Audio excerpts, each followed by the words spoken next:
Hello student, स्वागत है आपका इस क्लास में जिसमें आप पढ़ेंगे आज क्लास 5 की नेचर की वर्क बुक, जिसका चैप्टर पढ़ने वाले आज 10 पेड़ पौधों का भोजन।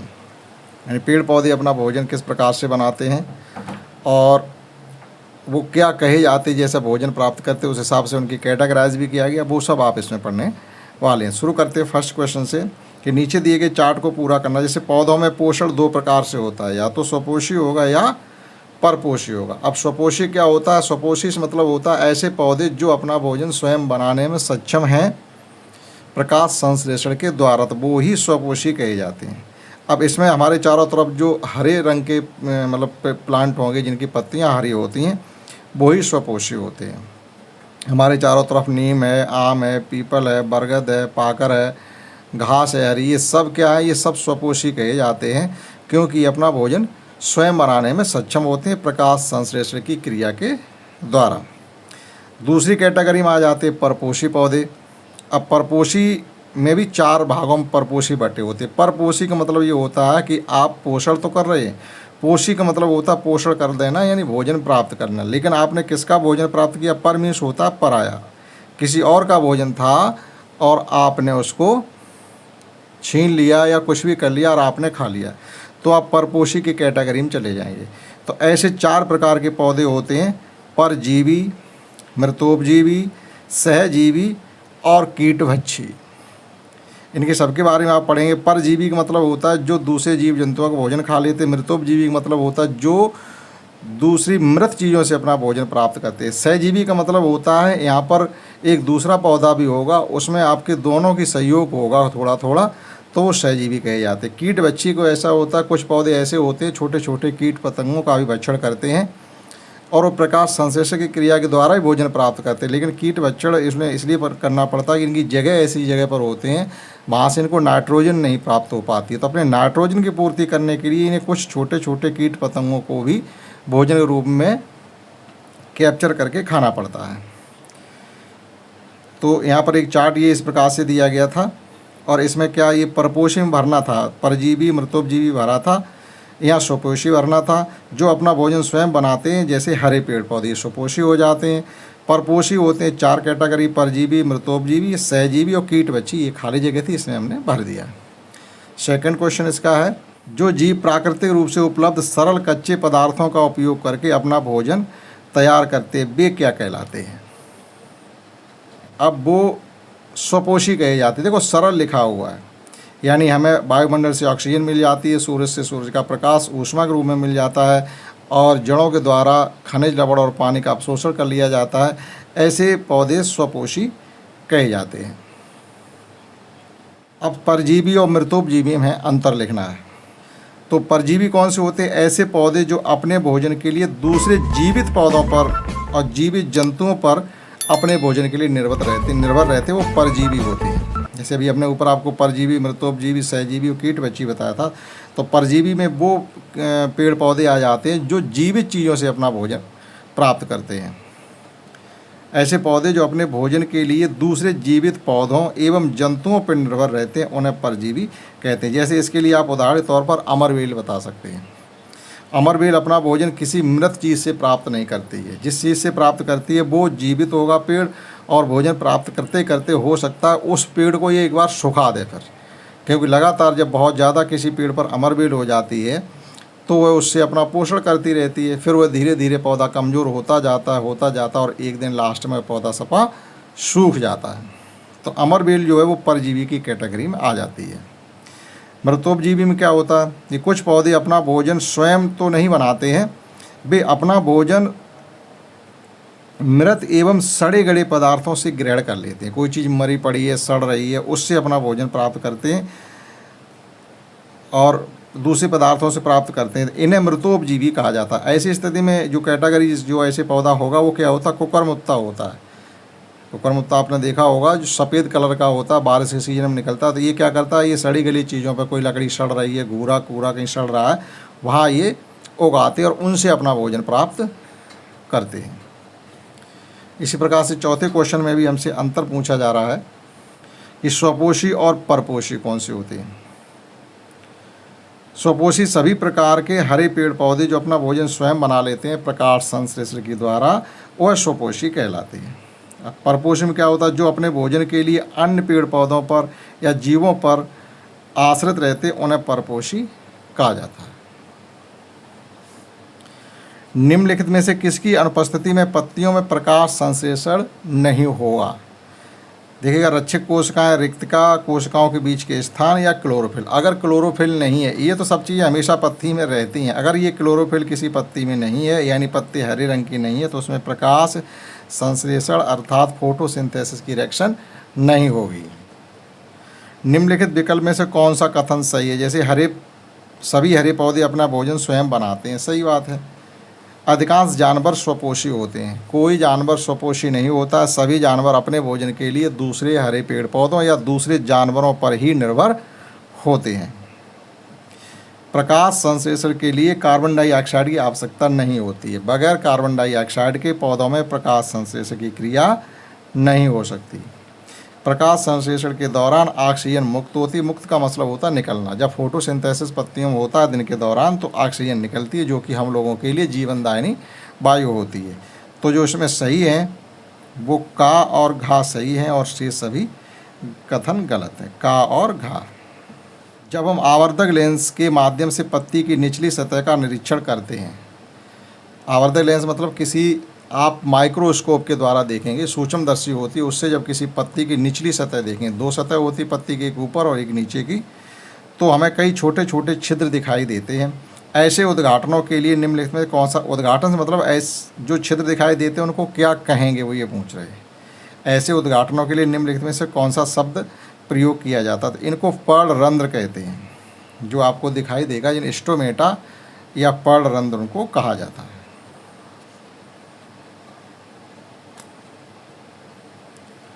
नीचे दिए गए पैराग्राफ के रिक्त स्थानों को पूर्ति करनी है। क्लोरोफिल बनना है, ऊर्जा है, भोजन है, कार्बन डाइऑक्साइड है, पानी है और प्रकाश संश्लेषण है। और यहाँ पर ये भी कहा गया किसी एक शब्द का प्रयोग आप एक से ज़्यादा बार भी कर सकते हैं। जैसे पत्तियों में हरे रंग का एक रंग द्रव्य होता है जिसे क्लोरोफिल कहा जाता है, तो हमने क्लोरोफिल फिलअप कर दिया, जो सूर्य के प्रकाश से ऊर्जा को अवशोषित करता है। क्लोरोफिल का काम क्या होता है, किसी पत्ती पर जब सूरज का प्रकाश पड़ता है तो वहाँ से सूरज से जो ऊष्मा मिलती है उसको ट्रैप करता है, यानी उस ऊर्जा को वह पकड़ लेता है। यह प्रकाश संश्लेषण की प्रक्रिया में कार्बन डाइऑक्साइड और पानी जैसे कच्चे माल के साथ प्रयोग किया जाता है। यानी जब फोटोसिंथेसिस रिएक्शन होती है तो कार्बन डाइऑक्साइड है, जड़ों के द्वारा मिला हुआ पानी, खनिज लवण है, उनका प्रयोग किया जाता है जिसके फलस्वरूप भोजन बनता है। यानी पूरी फोटोसिंथेसिस रिएक्शन की एक तरीके से डेफिनेशन है और इस प्रकार से पत्तियाँ अपना भोजन बनाती हैं। खमीर है, मशरूम है, ब्रीड मोल्ड्स हैं के पोषण के तरीके के लिए उपयोग किया जाने वाला शब्द क्या होता है? ये क्या होते हैं? जैसे खमीर है मतलब आटा भी कभी कभी ख़राब हो जाता है, मशरूम है और ब्रीड मोल्ड्स में पोषण के तरीके के लिए उपयोग किया जाता है। तो इसके लिए आप कहेंगे अपना भोजन दूसरी अच्छी चीज़ों से प्राप्त कर रहे, तो आप परजीवी कह सकते हैं। जैसे ब्रीड मोल्ड्स भी होती है, यानी उसके ऊपर कब आ जाती फंजाई ब्रेड के ऊपर, तो ये अपना भोजन उससे प्राप्त कर रहे हैं, यानी परजीवी कह सकते हैं। कौन सा पौधा परजीवी पोषण करता है? अमरवेल। कौन सा पौधा मृतोपजीवी पोषण करता है? तो मृतोपजीवी पोषण जो करता है वो अमरवेल, बांस, घटपड़ी और मशरूम। जो मशरूम होता है वो मृतोपजीवी भोजन ग्रहण करता है, यानी सड़ी गली चीज़ों के ऊपर मशरूम या कुकुरमुत्ते उगाए जाते हैं। मशरूम और कवक यानी मोट्स कहाँ कहाँ विकास करते हैं? देखिए, मशरूम और कवक सड़ी गली और मृत पदार्थों से अपना भोजन प्राप्त करते हैं और इन्हीं चीज़ों पर के ऊपर अपना विकास करते हैं या उगते हैं। जैमी जब अपना गृह कार्य करती है तो उसकी खिड़की से उड़ने वाली मक्खियाँ उसे परेशान करती हैं, यानी खिड़की से उसके पास मक्खियाँ आती जिससे वह परेशान होती है। अगले दिन वह नर्सरी गई और निम्नलिखित में से दर्शित ये जो पौधा दिखाई दे रहा है वो खरीद कर ले आई है। अब आपको ये बताना जैमी ने कौन सा पौधा खरीदा। ये जो पौधा होता है इसमें एक जैसे नहीं सांचा होता है, आपका गुजिया बनाने वाला सांचा होता है, ऐसा ये पौधा होता है। इसमें क्या होता है, इसके कोई कीट पतंगा इसके अंदर बैठेगा तो ये बंद हो जाता है और वह उसी के अंदर जो कीट पतंगे होते मर जाते और उनका ये पोषण कर लेते, इसीलिए इसको कीट बच्ची पौधा कहा जाता है। इसका नाम होता है वीनस फ्लाई ट्रैप, जो कि एक कीटवच्छी पौधा होता है। उपरोक्त पौधे को उसकी खिड़की पर लगाने से जेमी की समस्या को हल करने में कैसे मदद मिली? तो सीधी सी बात है, मक्खियाँ आएंगी, इसके संपर्क में जाएंगी और वो मक्खियाँ इसमें ट्रैप होती चली जाएंगी। यह एक कीटवच्छी पौधा है जिसके संपर्क में कीट पतंगे जब आते हैं तो वह पौधा उन कीट पतंगों का भक्षण कर लेता है, यानी इन्हें ट्रैप कर लेता है और मार देता है और उनसे जो पोषण तत्व मिलते हैं उनका अवशोषण कर लेता है। जेमी के पड़ोसी पहल ने निम्न पौधा खरीदा। यहाँ वो एक उसकी जो पड़ोसी लड़की है पहल, वो इस पौधे को खरीद के लाई है। पहल के पौधे का नाम आपको बताना। ये भी एक कीटवच्छी पौधा ही है और इस पौधे का नाम होता है पिचर प्लांट, यानी घटपर्णी पौधा। इसमें क्या होता है, एक घड़े जैसी आकृतियाँ लटकती रहती जिनके संपर्क में जब कोई कीट पतंगा आता है, यहाँ पर बैठता है, तो ऊपर से ढक्कन ऑटोमेटिक बंद हो जाता है और वो कीट पतंगे इसी में ट्रैप हो जाते हैं। और इसमें एक चिपचिपा पदार्थ भरा होता है जिसमें चिपक के उसी में रह जाता, बाहर फिर नहीं जा पाता। तो पहल के पौधे का नाम क्या है? घटपर्णी आपको लिखना है, या पिचर प्लांट। जेमी और पहल दोनों के पौधे ने एक समान कार्य किया, हालांकि उन्होंने इस कार्य को अलग अलग तरीक़ों से किया है। बताएं कि प्रत्येक पौधे ने यह कार्य कैसे किया। जेमी का पौधा वीनस फ्लाई ट्रैप है और पहल का पौधा घटपर्णी, वो भी पिचर। दोनों ही पौधों में समानता क्या है? वो दोनों ही कीटवच्छी पौधे हैं। सभी हरे पौधे मिट्टी से पोषक तत्व प्राप्त करते हैं और जीवित रहने के लिए अपना भोजन बनाने में सक्षम होते हैं। जेमी और पहल के पौधों को भोजन का एक अतिरिक्त स्रोत क्यों प्राप्त करते हैं? मतलब उनको ये कहा गया, ये जो पौधे हैं वीनस फ्लाई ट्रैप या घटपर्णी पौधा, ये आखिर कीटों का भक्षण या कीटों को क्यों पकड़ के खाते हैं? तो इनका क्या होता है, ये अक्सर जो कीटवच्छी पौधे होते हैं प्रकाश संश्लेषण तो करते ही हैं, लेकिन अपनी नाइट्रोजन की पूर्ति करने के लिए इन्हें कीट पतंगों का भक्षण करना पड़ता है, क्योंकि ये ऐसी दलदली ज़मीन पर ज़्यादातर उगते हैं जहाँ से उनको नाइट्रोजन प्राप्त नहीं होती है। तो उस नाइट्रोजन की पूर्ति करने के लिए इन्हें कीट पतंगों का भक्षण करना पड़ता है। नीचे दिए गए तीर के निशान क्या दर्शाते हैं? उचित विकल्प पर आपको चिन्ह लगाना है। जैसे ये देखिएगा, ये एक खाद्य श्रृंखला दी गई, जैसे खरगोश है, घास फूस के पत्ती खाता है और खरगोश को फिर ये भेड़िया खा लेता है। तो भेड़िया घास खाता नहीं खाता है, खरगोश भेड़िया को खाता है, खरगोश भेड़िया नहीं खाता, खरगोश शाकाहारी है।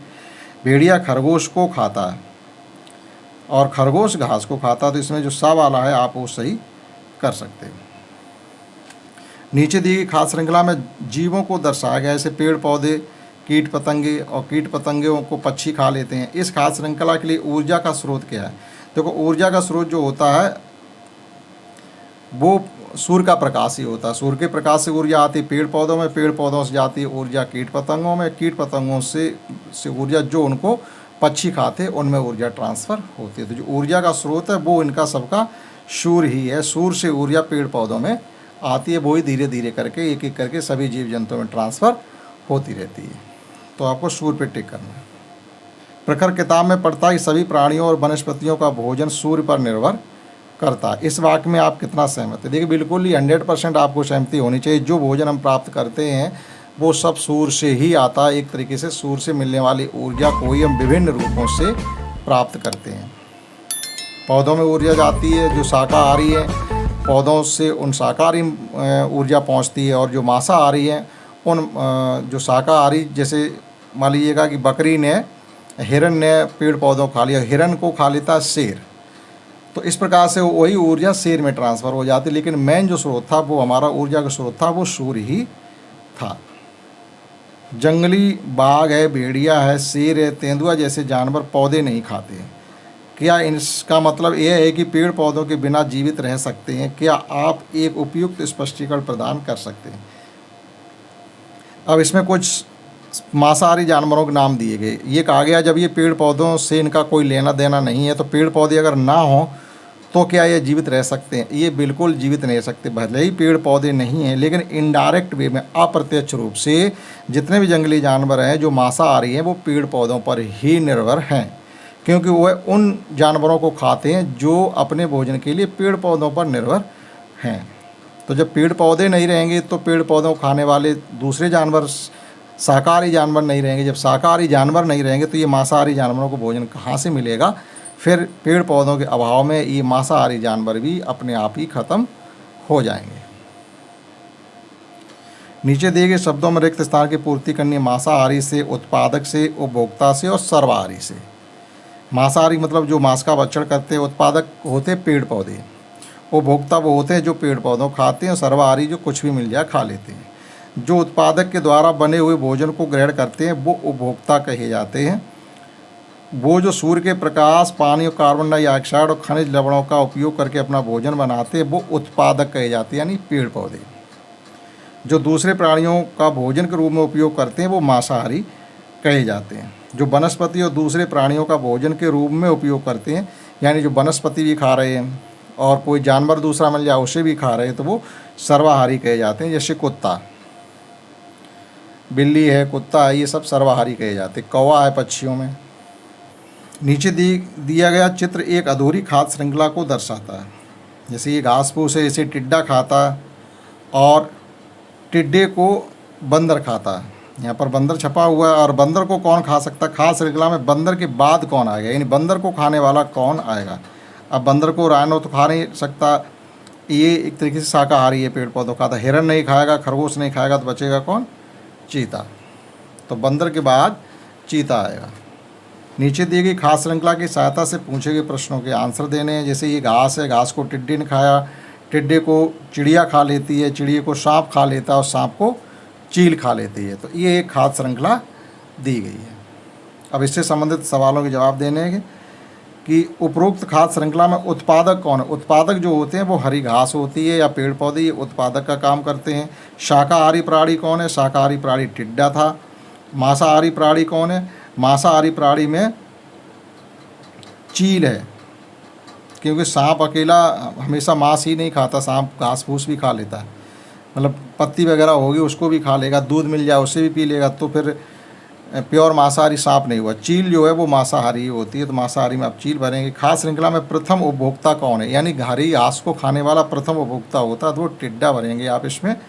और खाद्य श्रृंखला में द्वितीय उपभोक्ता वो होते हैं जो प्रथम उपभोक्ता को खाते हैं, यानी टिड्डा ने घास को खाया और टिड्डा को जिसने खाया वो बोला जाएगा हमारा द्वितीय उपभोक्ता, यानी पक्षी, चिड़िया। सन 1940 में एक टापू पर भूरे रंग का सांप आ गया, जिसकी वजह से एक समूह वर्ग की संख्या घट गई। यानी सांप आ गए तो सांपों ने किसी को खा लिया होगा जो पहले से वहाँ होंगे, और कीट मकोड़ों की संख्या बढ़ गई। वह प्राणी कौन सा होगा जिसकी संख्या टापू पर सांप के आ जाने, यानी सांप मेढक को ज़्यादा खाते, तो वहाँ पर देखो पक्षी, बंदर, बाघ, इनको सांप नहीं खा सकते, तो वहाँ मेढकों की संख्या ज़्यादा होगी, तो सांपों ने पहले सभी मेढक धीरे धीरे खा लिए। जब मेढक खा लिए तो वहाँ कीट पतंगे बढ़ी जाएंगे, क्योंकि मेढक कीट पतंगों को खाता है। तो जब मेढक खत्म हो गए तो वहाँ ऑटोमेटिकली उस टापू पर कीट पतंगों की संख्या बढ़ जाएगी। कौन से जीव भोजन के रूप में मृत जानवरों के मलमूत्र, पौधों के पत्तों के साथ साथ भोजन पौधों के कचरे के भी विघटन करते हैं? ये क्या होते हैं? ये विघटक कहे जाते हैं।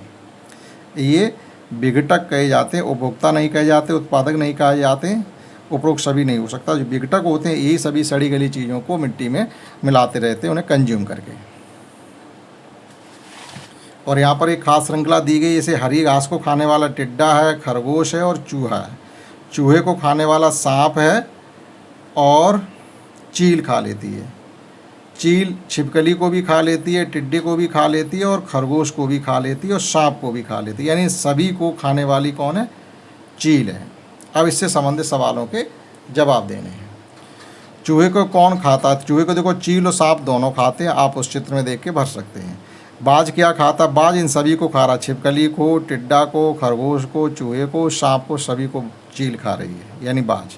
छिपकली क्या खाती है? छिपकली टिड्डे को खा लेती है। ऊपर दिए गई आहार नाल में चूहे की संख्या अगर घट जाए तो खाद्य जाल पर क्या असर पड़ेगा? अगर चूहों की संख्या घट जाए तो सांप को दिक्कत होगी, सांप को भरपेट भोजन नहीं मिलेगा और धीरे धीरे सांप उस वायु इन्वायरमेंट से कम होते जाएंगे। जब सांप कम होते जाएंगे तो चील को फिर सांप नहीं मिलेंगे खाने के लिए, चील दूसरे जानवरों पर निर्भर हो जाएगी। इस प्रकार से खाद्य श्रृंखला में थोड़ा इनबैलेंस आ जाएगा। जब लोग जंगल में घूमने जाते हैं तो छोटे छोटे तालाबों से पानी लेकर उसे उबालते हैं और उस पानी का इस्तेमाल खाना बनाने और पीने में करते हैं। ठीक, एक तालाब से पानी निकालना सुरक्षित है जहाँ मछलियाँ और अन्य जीव रहते हैं। उन तालाबों या झरनों से पानी नहीं लेना चाहिए जिनमें बहुत कम जीव हों। इसके क्या कारण हो सकते हैं? वो ये कह रहे हैं कि आप जैसे किसी जंगल में गए, जिस जंगल में एक तालाब था और उस जंगल में खूब कीट पतंगे मछलियाँ भी थीं, आप उसमें से पानी लेकर के उबाल के उसे शुद्ध करके पी सकते हैं, खाना बनाने काम में ला सकते हैं। लेकिन एक ऐसा झरना या तालाब है जिसमें बहुत कम मछलियाँ या जीव जंतु नहीं हैं, अगर आप उसका पानी लेकर के उबाल के या पीते हैं तो आपके लिए हानिकारक होगा। क्यों होगा? क्योंकि वह पानी विषैला हो सकता है, तभी उसमें जीव जंतु नहीं है। तो अधिक जीवों को पकड़कर भोजन के रूप में उपयोग किया जा सकता है। प्रदूषित जल में बहुत कम जीव पाए जाते हैं, ये सही है, क्योंकि वो दूसरा जो जल है वो प्रदूषित है, उसमें जीव जंतु बहुत कम पाए जाते हैं, वो पीने लायक भी नहीं होगा। गहरी और ख़तरनाक झीलों में जीव नहीं रहते हैं, ऐसा नहीं, जीव हर जगह रहते हैं। जिस पानी में कोई कार्बनिक पदार्थ नहीं होता वह शुद्ध होता है, इसलिए इसे संरक्षित किया जा सकता है। तो आपको केवल यहाँ कर्नाटक की प्रदूषित जल में बहुत कम जीव जंतु पाए जाते हैं, इसलिए वो पानी हमें नहीं पीना चाहिए। और यहाँ पर एक और खाद्य श्रृंखला दी गई है, ये पी यानी घास है। ठीक, घास को बकरी खाती है, बकरी को बाघ खा लेता है। घास को क्यू सांप खा रहा, सांप को चील खा लेती है, या सांप को चिड़िया भी खा लेती है, चिड़िया को चील खा लेती है। यानी मोर होता है ना, मोर खा लेता है सांप को। ठीक है, अब देखिएगा यहाँ आर की जगह वो बता रहे क्या, दिए गए चित्र में टिड्डे की स्थिति क्या है। ठीक, अब टिड्डा कहाँ होना चाहिए? देखो, चिड़िया यहाँ क्यू की जगह तो नहीं हो सकता, सांप वगैरह टिड्डा वगैरह नहीं खाता, सांप दूसरी चीज़ों खाता। तो आर की स्थिति जो चिड़िया होती है, छोटे छोटे कीट पतंगों में स्थिति वो आ जाता टिड्डा। तो आर की स्थिति, जो टिड्डे की स्थिति है वो आर की जगह होनी चाहिए। और तीसरा क्वेश्चन है, दी गई खाद्य श्रृंखला में किसी एक का भोजन जाल खींचिएगा। आपको ये पर सूर्य है, घास है, टिड्डा है, पक्षी उल्लू, या सूर्य, घास, खरगोश या चील, ये आपको खाद्य श्रृंखला इसमें बनानी है, जो कि आप स्वयं बना सकते हैं। देखते हैं लास्ट क्वेश्चन। जब कारखानों से रासायनिक पानी किसी नदी या झील में बहाया जाता है तो उसमें रहने वाले जीवों को क्या होता है? इसके साथ इससे उनके खाद्य श्रृंखला पर क्या प्रभाव पड़ता है? आपको ये लिखना है कि बहुत सी कारखानों से जो गंदा कचरा निकलता है आजकल नदियों में बहा दिया जाता है, तो उस नदी के पानी की वजह से गंदा हो जाता है, उसकी वजह से खाद्य श्रृंखला पर क्या प्रभाव पड़ता है। देखो, कारखानों से छोड़े गए रासायनिक पदार्थों से नदी या झील का पानी प्रदूषित हो जाता है, जिसका प्रभाव पानी में रहने वाले जीव जंतुओं पर पड़ता है। जीव जंतु समाप्त होने लगते हैं, जिसके फलस्वरूप खाद्य श्रृंखला प्रभावित होती है। जो रह जाते हैं उन्हें भोजन करने के लिए नहीं मिलता, क्योंकि छोटे छोटे जीव जंतु प्रदूषित पानी में जल्दी खत्म होते हैं, तो बड़ों को भोजन नहीं मिलता है, फिर वो भी खत्म होने लगते हैं। इस प्रकार से खाद्य श्रृंखला पर प्रभाव पड़ता है। तो ये था चैप्टर 10 पेड़ पौधों भोजन, हमने कम्प्लीटली आपको अपनी तरफ से समझाने की कोशिश। आशा करता हूँ समझ पाए होंगे आप। इस क्लास में इतना ही, दैट्स ऑल।